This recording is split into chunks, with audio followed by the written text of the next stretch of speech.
E comigo, o livro do profeta Oséias, na altura do capítulo 6, versículo de número 3. Tome comigo a palavra de Deus. Oséias, capítulo de número 6, versículo de número 3.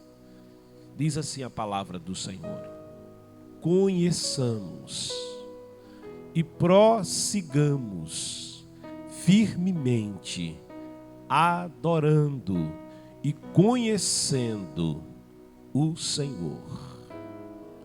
A parte B diz: tão certo como nasce o sol, sua vinda ocorrerá sobre todos nós, como as boas chuvas que vivificam a terra nos tempos apropriados.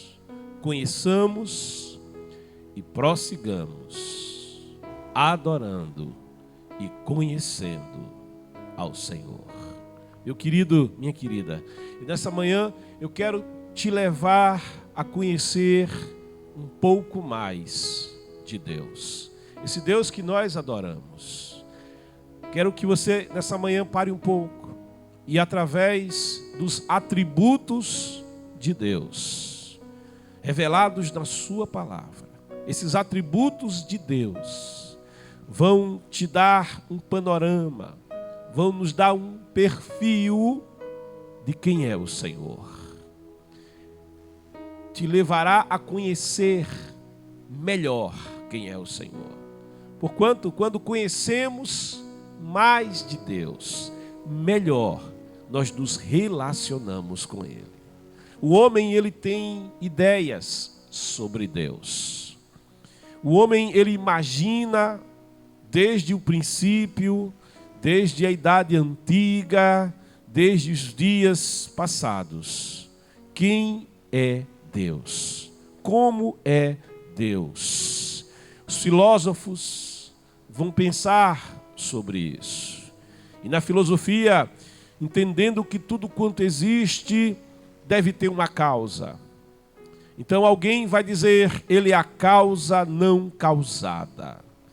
Algum filósofo vai apontá-lo como motor não movido. Mas ainda que o homem tenha ideias acerca de Deus, isso não é problema. O problema é ter ideias erradas acerca de Deus. Porque só Deus conhece a Deus. Jesus, ele usa essa expressão e essa verdade, ele expõe ao dizer: ninguém conhece o Pai, senão o Filho. Ninguém conhece o Filho, senão o Pai. Com isso, Jesus, ele está afirmando que só Deus conhece, escrutinar quem é Deus. Mas dentre as possibilidades do homem conhecer a Deus, Deus, ele vai revelando através da sua palavra acerca de quem ele é. Eu me lembro que um grande cientista, ele parado um dia no alpendre da casa, era um cientista de cor negra, vivendo nos Estados Unidos da América, ali na região sul dos Estados Unidos, um lugar com problemas históricos de racismo. E o George Washington Carver, perdoe a pronúncia, mas aquele homem, aquele cientista, ele vem a ter um dia uma experiência com Deus. E nesta experiência, neste sonho que ele tem, ele se vê ali sentado no alpendre da casa. E em seu sonho, ele se via conversando com Deus. Sendo ele um homem de ciência, ele queria, ele desejava conhecer a Deus. E naquele sonho, ele orando diz: Senhor, me permita conhecer o Senhor. Me permita conhecer a tua mente. Eu quero conhecer, Senhor, a tua mente. E o Senhor lhe respondia dizendo: olha, a minha mente é demais para você conhecer. A sua mente não vai conseguir alcançar, a sua mente não vai conseguir abarcar a minha mente, o meu pensar. Então aquele cientista, diante dessa negativa, diante da impossibilidade de, como homem de ciência, conhecer, prescrutar a mente de Deus, ele então vai fazer ao Senhor um outro pedido em sua oração, quando ele diz: então, Senhor, me permita conhecer a mente do homem, a mente humana, conhecer os segredos, prescrutar acerca da mente humana. E o Senhor então lhe responde dizendo: olha, é demais para você prescrutar tudo quanto eu coloquei na mente humana, todos os segredos e a profundidade com que eu mesmo concebi a mente do homem. É uma outra negativa, mas sabe, ele não desiste. Naquela conversa, naquele diálogo com Deus, ele se vê ali sentado, em suas mãos ele tem um amendoim. Ele segurava ali um amendoim em suas mãos e, olhando aquele amendoim, então ele faz a Deus um novo pedido. Ele diz: então, Senhor, se eu sou limitado a ponto de não conhecer a tua mente, limitado a ponto de não conseguir conhecer todos os segredos da mente humana, eu te peço uma coisa: me faz conhecer tudo sobre o amendoim. E naquele momento o Senhor lhe responde dizendo: olha, isso você pode conhecer. Eu vou te abençoar. Eu vou te dar a ciência de tudo quanto há sobre o amendoim. E aquele homem acorda do sonho, ele se dedica a partir dali a estudar, a fazer pesquisas acerca do amendoim. E o seu conhecimento nessa área vai ser tão vasto.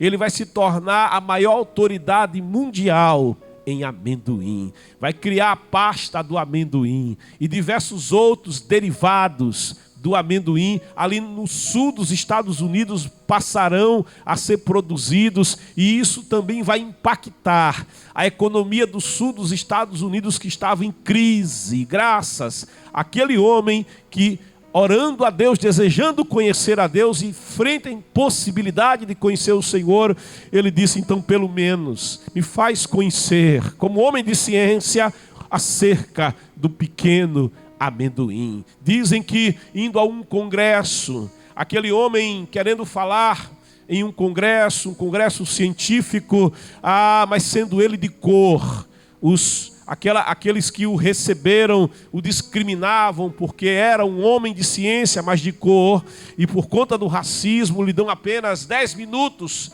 para falar a uma plateia racista e branca.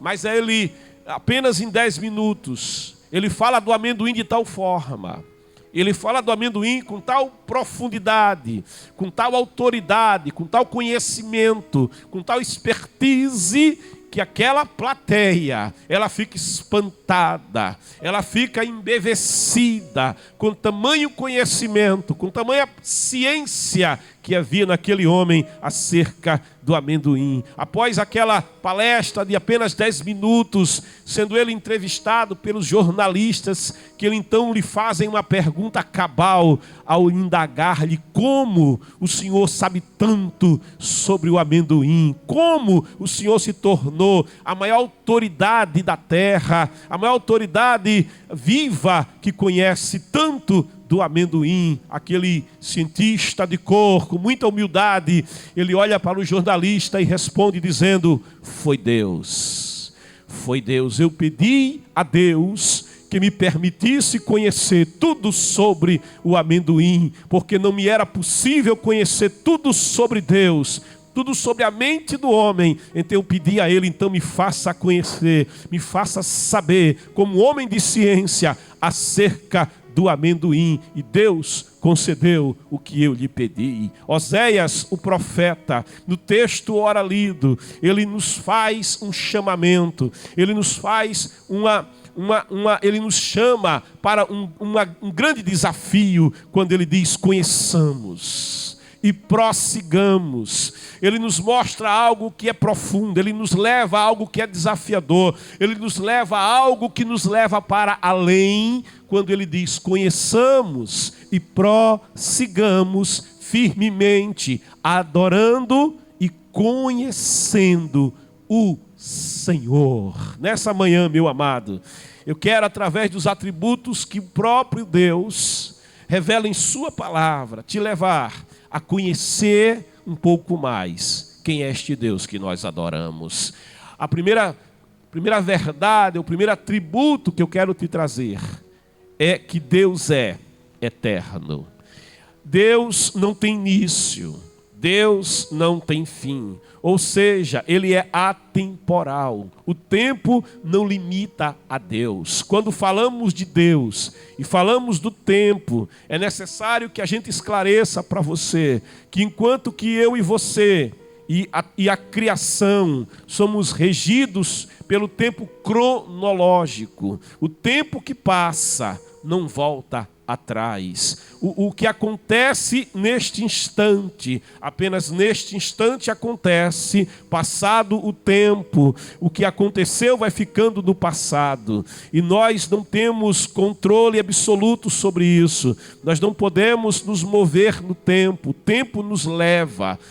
Nós temos a sensação que o tempo é um fluir contínuo, que o relógio vai medindo, que o relógio vai passando, vai marcando, e não há como voltar atrás. O tempo passa e não torna atrás. O dia declara a glória de Deus, e a noite declara a glória de Deus. Dia e noite, noite e dia vão se sucedendo na criação. É o tempo cronológico que vai se passando. Falando do tempo para o homem, a palavra nos vai revelando que o homem, ele tem uma limitação de tempo, ele tem uma limitação de dias. Quando mais aqueles que vivem ali até os 100 anos, 120, então é uma meta praticamente inalcançável. Quantos que não chegam nem aos 95? O homem tem uma limitação de tempo. Me lembro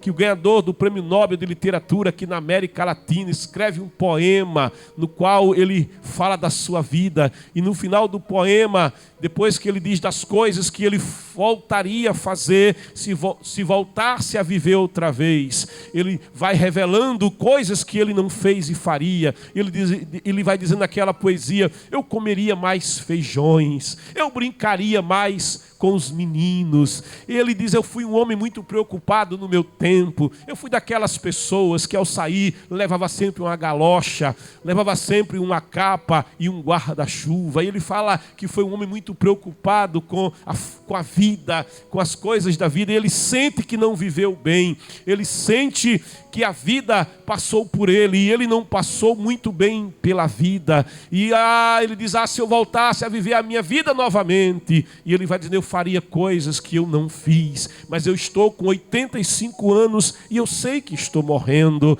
Ou seja, a vida do homem termina. O homem, ele tem um limite do tempo, mas Deus, ele não é como o homem. O homem é pó e ao pó torna. Mas Deus, falando de Deus e do tempo, a palavra de Deus nos diz que um dia para Ele é como 1000 anos, e 1000 anos para Ele é como um dia. Ele é de eternidade a eternidade. Ele não tem princípio, Ele não tem fim.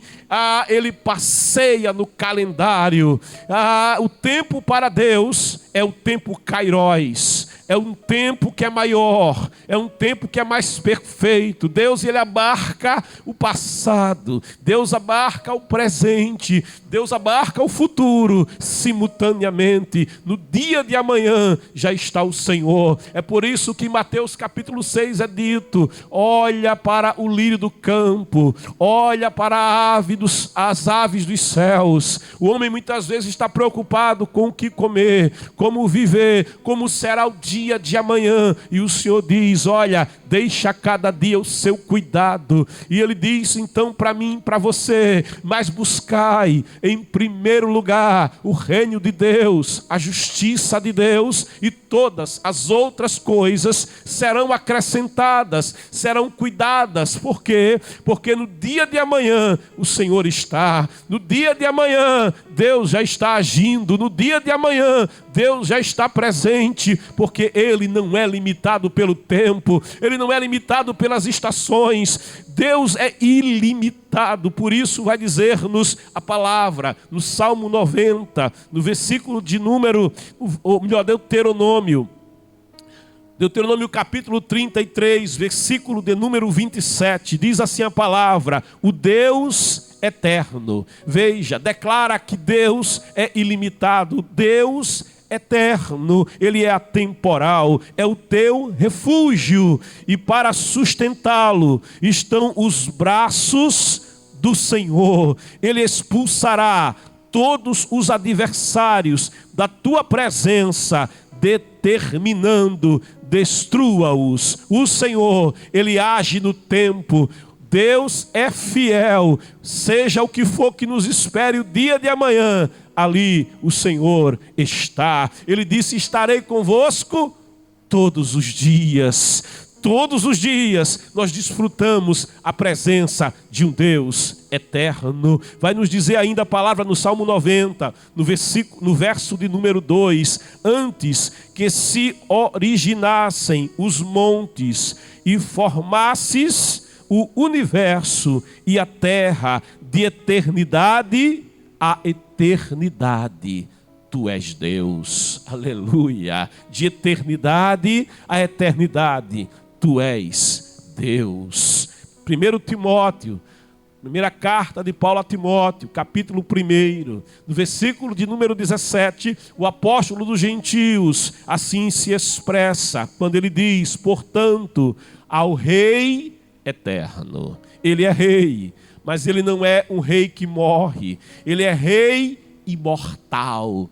Quando morrem os reis, há uma expressão que se diz: o rei está morto. E imediatamente se fala: longa vida ao rei, porque cada rei que morre vai deixando o seu sucessor. Mas isso são os reis humanos. Não há como dizer: o rei está morto. Sabe por quê? Porque ele é Senhor sobre a morte. Ele veio, tomou a forma humana. Ele disse: tem um poder para dar a minha vida. Ninguém toma a minha vida. Tem um poder para dar e poder para tomá-la de volta. Ele entregou a sua vida no Calvário, mas ao terceiro dia ele ressuscitou, porque ele é Senhor sobre a vida, ele é Senhor sobre a morte, ele é o Deus imortal. Por isso Paulo vai dizer: ao Rei eterno, vírgula, ele coloca imortal. Ele é superior sobre a morte. Rei eterno, Rei imortal. Ele diz: invisível, Deus único, sejam honra, glória pelos séculos dos séculos. Amém. Aqui você vai entendendo que o homem limitado, que o homem mortal vai ter realmente limitações para entender um Deus que é imortal, um Deus que é antes do antes, um Deus que é antes do tempo, um Deus que é maior que o tempo, um Deus que passeia no calendário. Sabe o ano que vem, Deus já está passeando no ano que vem. Oh glória, oh aleluia, confia nele, entrega o teu caminho a ele, confia, porque Deus opera, porque Deus fará. Quando você atravessa uma grande extensão oceânica, você apenas vê a linha do horizonte. Não é possível ver além do horizonte. O homem, ele vai navegando e ele tem sempre o mar e o encontro com o céu. É a linha, é o limite do horizonte, é o limite para o homem, mas Deus é ilimitado, ele vai além do horizonte. É por isso que aqueles que navegam as grandes águas, aqueles que descem aos grandes mares, diz o salmista, aqueles que veem as grandes vagas, esses aprendem a confiar no Deus o Deus eterno, o Deus todo-poderoso, clamam a Ele em meio às tempestades, em meio às suas angústias, e Deus os escuta e os conduz ao porto seguro, porque Ele é o Deus eterno, Ele é superior ao tempo, Ele é superior às estações, Ele é superior às tempestades da vida. É por isso que, atravessando o mar da Galileia, quando o vento se levanta, quando o mar ruge no seu furor, o Senhor, aquele que é Senhor sobre o tempo, Ele diz: acalma-te mar, silencia-te vento. Ele tem o controle de todas as coisas. Querido, esse Deus que é eterno, Ele também é imutável. Ele não tem mudança, nele não há sombra de variação.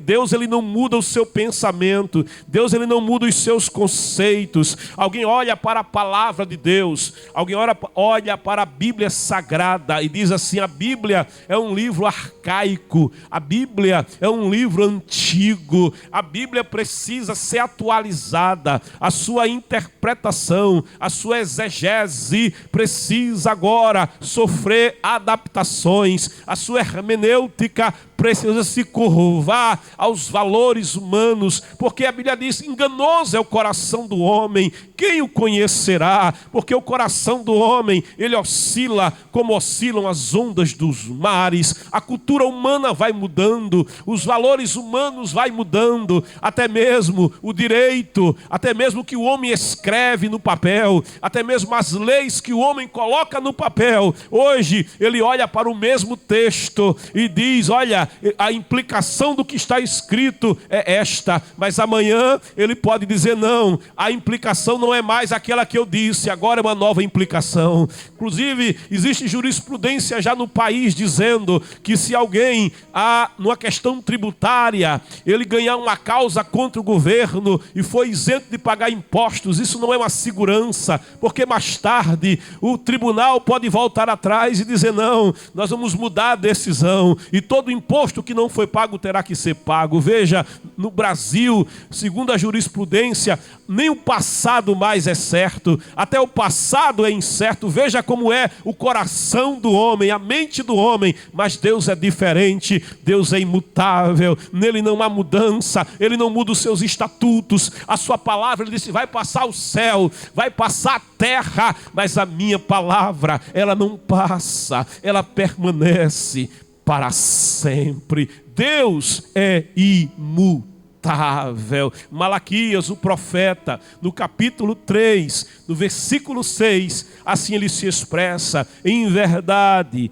eu, o Senhor, não mudo. Por essa razão, vós, ó filhos de Jacó, não sois completamente destruídos. O homem muda, mas Deus, o Senhor, não muda. A palavra nos diz: ainda que sejamos falhos, ainda que, a expressão é, sejamos infiéis, o Senhor permanece fiel. Ele não muda os seus desígnios, Ele não muda os seus propósitos perfeitos e eternos acerca da nossa vida. O Senhor tem um propósito de salvação do homem. Deus tem um propósito de resgate do homem que se degenerou na queda e no pecado, e o Senhor não muda os seus propósitos, e é por isso que a sua graça alcança o pecador, de modo que aqui nessa expressão ele diz: eu, o Senhor, não mudo. Por essa razão, por esse motivo, vós, ó filhos de Jacó,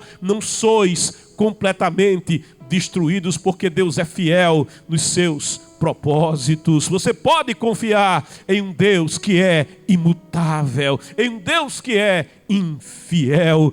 No livro de Números, no capítulo 23, no versículo de número 19, diz assim: Deus não é ser humano para que minta, nem filho de Adão para que se retrate. Acaso Ele promete e deixa de cumprir?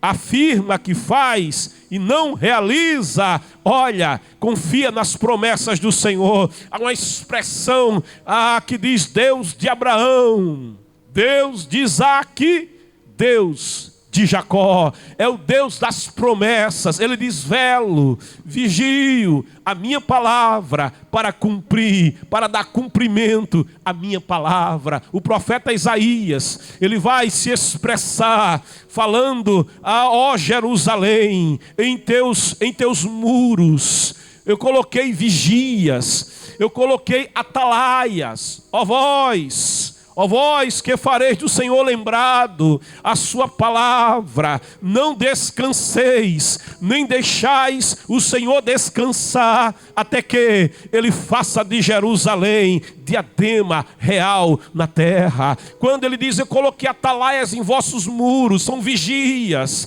que de dia e de noite farão do Senhor lembrar da sua palavra. Na verdade, Deus, Ele não se esquece das suas promessas, Deus não se esquece da sua palavra, mas é o homem que é estimulado a trazer à memória a palavra de Deus, a buscar resposta nas promessas da palavra de Deus e dizer: eu tenho uma promessa, é Deus quem fez a promessa, eu tenho uma palavra dada por Deus para a minha vida, é uma palavra de salvação, é uma palavra de redenção. Deus, Ele tem prometido redimir, Deus tem prometido salvar, Deus tem prometido agir, Deus tem prometido operar sinais e maravilhas no meio da sua igreja. Prometeria o Senhor e não cumpriria. A palavra de Deus é a verdade, e conhecereis essa verdade liberta.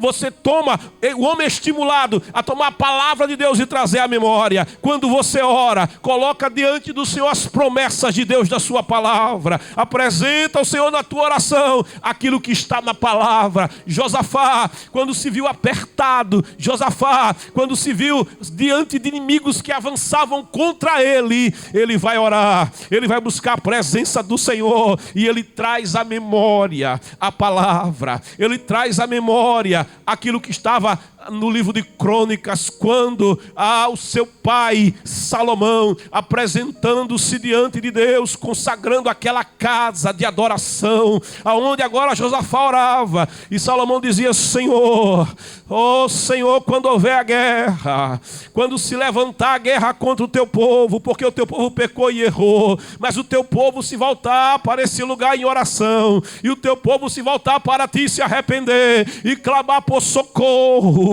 ó Senhor, que os teus olhos estejam sobre esta casa, que os teus olhos estejam sobre este lugar, e abertos os teus ouvidos para ouvir o clamor e a oração do seu povo. Socorre o teu povo no meio da batalha, no meio da guerra. E quando Josafá vai orar, na sua oração ele vai trazendo à memória as promessas, porque o Senhor vai declarar em resposta à oração de Salomão. Ele diz assim: se o meu povo, que se chama pelo meu nome, se humilhar e orar e buscar a minha face e se corrigir dos seus erros, então, isso é promessa de Deus, eu ouvirei do céu a sua oração, eu perdoarei os seus pecados e eu sararei a sua terra. É promessa de Deus, não pode ser invalidada, é palavra de Deus, não volta atrás, não pode ser rasgada, ela é eficaz, essa palavra é verdadeira, essa palavra é eterna, essa palavra é fiel,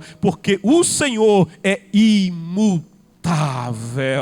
No Salmo de número 102, assim se expressa o salmista nos versos 26 e 27, quando ele diz: eles perecerão, mas tu permaneces, todos eles se desgastarão como um manto, tu como a roupa os trocarás e serão abandonados. Ele se refere aos céus. Tu, porém, és o que és, e teus anos não têm fim. A ciência já diz: olha, este sistema solar, olha, este universo, ele tem um limite, ele tem um fim. O universo não é para sempre, o universo não é eterno. A ciência vai demonstrando isso, aquilo que a palavra de Deus, que alguém diz é um livro arcaico, é um livro antigo, já revelava lá no passado, ao dizer: eles perecerão, mas tu permaneces. O Senhor, Ele diz na sua palavra, eu, o Senhor, não mudo. Você que tem promessas de Deus, adore a um Deus que não muda. Você que tem promessas de Deus, confia nele, porque é fiel o Senhor em todos os seus caminhos, é fiel o Senhor em todos os seus propósitos. Traz a memória diante de Deus as promessas que Ele te tem feito, traz a memória diante do Senhor a sua palavra. Ela é fiel, ela é verdadeira. Apresenta ao Senhor, a um Deus que não muda, as suas promessas, porque promessas Ele vai cumprir na tua vida. Queridos, amados, falando de um Deus que é imutável, falando de um Deus que é eterno, eu quero também te dizer que Ele é um Deus incomparável. Ele é um Deus incomparável. Por quê? Porque não existe ninguém como Ele. Aleluia. Não existe ninguém parecido com Ele. A religião, ela, por equívoco e erros, ela tenta apresentar outros seres criados para serem adorados, para serem objeto de devoção, objeto de veneração. Mas olha, Ele é incomparável. Não há ninguém como Ele, não há ninguém sequer parecido com Ele. Unicamente a Ele, portanto, a adoração, unicamente a Ele, portanto, o louvor, a devoção, a veneração da tua alma. Oséias vai dizer: prossigamos em adorar, prossigamos em conhecer o Senhor. Na sua palavra, no segundo livro de Samuel, no capítulo de número 7, no versículo de número 22, assim se expressa a palavra: portanto, tu és maravilhoso. O Senhor soberano, não há absolutamente nada, nem ninguém como tu, somente tu és Deus, como temos aprendido e visto. Só o Senhor é Deus. Salmo de número 86, Salmo 86, verso de número 8, diz assim o salmista: ninguém entre os deuses, e esses deuses aqui é com Dzinho, é D minúsculo, ninguém entre os deuses é como tu, ó Senhor, e nada existe que se compare às tuas obras. Bendito seja o nome do Senhor. Isaías, no capítulo 40, versículo de número 8, diz assim: ninguém entre os deuses, e aqui são os deuses falsos, são os deuses das nações, que adoravam falsas divindades, adoravam falsos deuses, eram devotos de falsas divindades, que buscavam socorro em divindades que não podiam salvar, em divindades que nada podiam fazer. Por isso, vai dizer o profeta Isaías na palavra, ou melhor, o salmista, no Salmo 86, ninguém entre os deuses é como tu, ó Senhor, e nada existe que se compare às tuas obras. Isaías, no capítulo 40, versículo 25, diz assim: diz o Santíssimo, com quem me comparareis? Com quem eu me assemelho? Deus faz essa pergunta: com quem me comparareis? Com quem me assemelho? E sabe qual é a resposta a essa pergunta? Silêncio, porque Ele é incomparável. Silêncio, porque não há ninguém como Ele. Silêncio, porque ninguém é capaz de fazer as obras que Ele faz. Nicodemos, quando conheceu Jesus, Nicodemos, quando viu as maravilhas que operava Jesus, ele via que o paralítico andava, ele via que o surdo gago era curado, falava,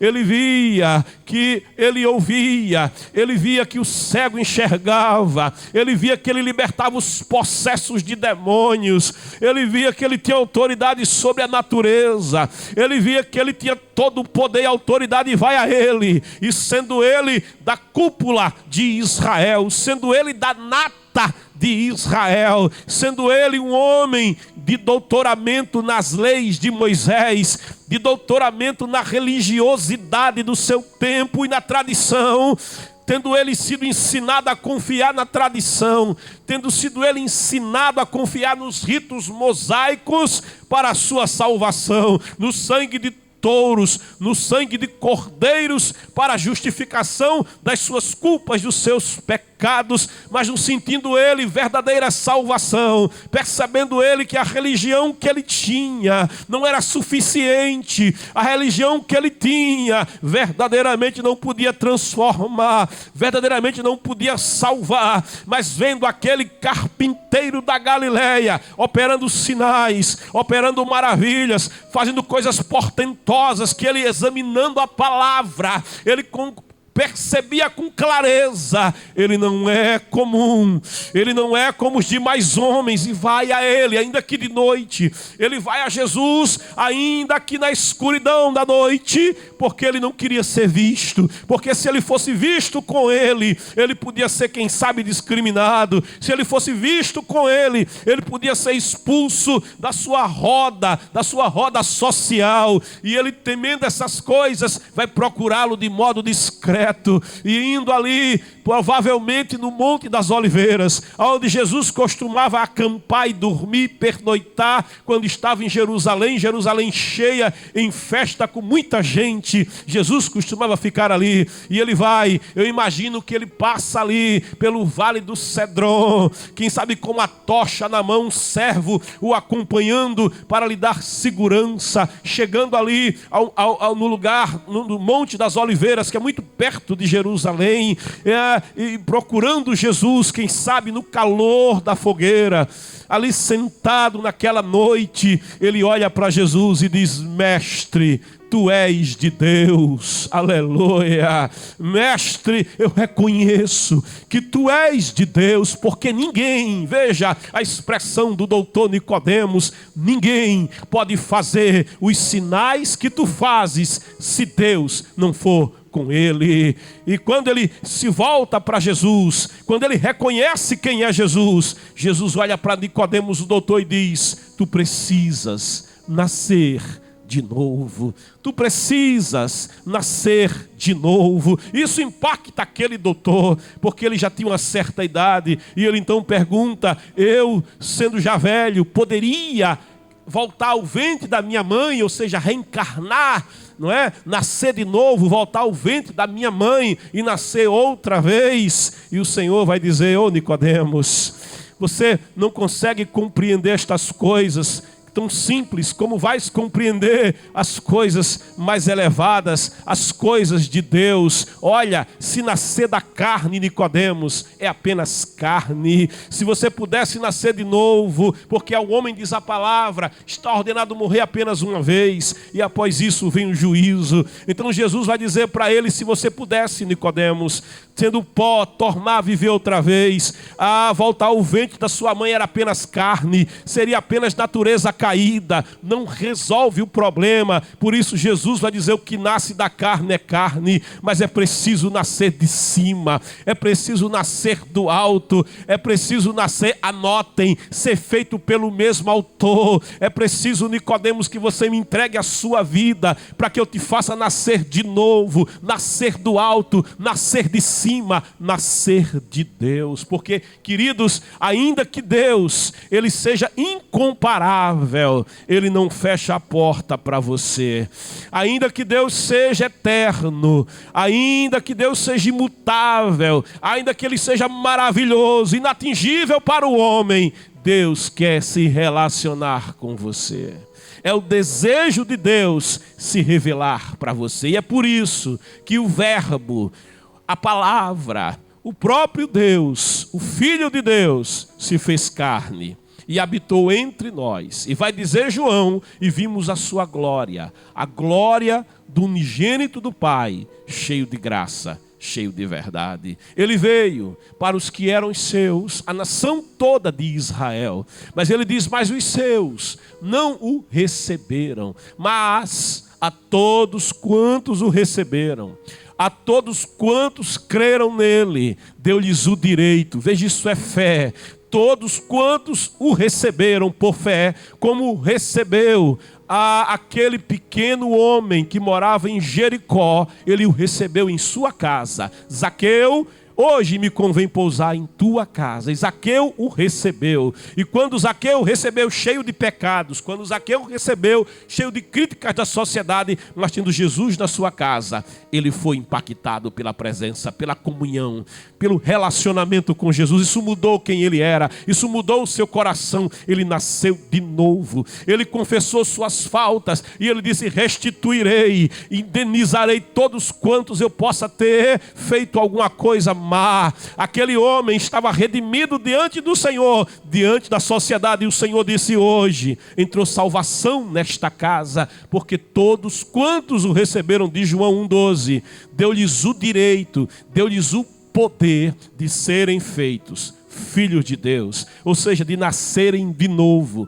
nascerem do alto, nascerem de cima, nascer de Deus. É o desejo desse Deus, que vai se apresentando através dos seus atributos da sua palavra. E nós podemos meditar pelo menos em 3 aspectos revelados pelos atributos de Deus aqui nessa manhã. É o desejo do Senhor se revelar para você. É o desejo de Deus que você o conheça. Como diz o profeta Oséias, no texto que nós lemos nesta manhã, conheçamos e prossigamos firmemente, adorando e conhecendo o Senhor. Vem conhecer o Senhor. Como é que eu faço para conhecê-lo? Faz como Nicodemos. Venha a Ele. Faça como Zaqueu. Receba Ele. Se com a tua boca escrito está, confessares Jesus Cristo. Veja o nome Jesus, o Senhor salva. O nome Jesus é Deus que salva. Deus Salvador. Se nessa manhã você o constituir como Deus da tua vida, porque Ele é incomparável, ninguém é semelhante a Ele. Se você confiar nele, porque Ele é imutável, Ele tem para você vida eterna. Ele é eterno e Ele tem a eternidade para te dar salvação de Deus. A todos quantos o receberam, deu-lhes o direito de serem feitos filhos de Deus, a saber, os que creem no seu nome. Creia no Senhor, os quais não nasceram da vontade do sangue, da vontade da carne, veja, não é reencarnação, nem da vontade do homem, veja, não é religião, não é genealogia, não é pertencer a uma nação humana eleita, não nasce da vontade do sangue, não nasce da vontade da carne, porque a carne é degenerada, carne só vai gerar carne, não nasce da disciplina do homem, sabe, filosofias não salvam, religiões de disciplina não salvam, mas nasceram de Deus. Só Deus gera filhos para Deus. E todo aquele que vem a Ele, Ele diz, de maneira nenhuma o lançarei fora. Querido, eu te convido nessa manhã, você que ainda não conhece a Deus. Jó vai dizer, eu te conhecia no capítulo 42, de ouvir falar, mas agora os meus olhos te veem. Eu te convido a tomar esta decisão, a dar este passo de fé, de vir conhecer o Senhor, de iniciar com Deus uma caminhada, de iniciar com Deus um relacionamento. Vem a Ele como Nicodemos veio, vem a Ele como o Zaqueu que queria conhecê-lo veio. Ele quer. Zaqueu achava que ia vê-lo apenas passar. Jesus não quer apenas passar pela tua vida. Nicodemos achou que ia apenas ter um diálogo com Ele, e ele nasceu de novo. Zaqueu achou que apenas ia vê-lo, e Zaqueu foi salvo. Você está assistindo essa programação. Veja, não apenas o Senhor, mas a partir de hoje, constitua-o como Senhor. Constitua-o como Salvador da tua vida. E você vai conhecê-lo. E vai prosseguir em adorar. Vai prosseguir em conhecer o Senhor. Escreva, você que quer tomar essa decisão agora no encerramento do programa, eu te convido a escrever no nosso chat: eu quero conhecer o Senhor.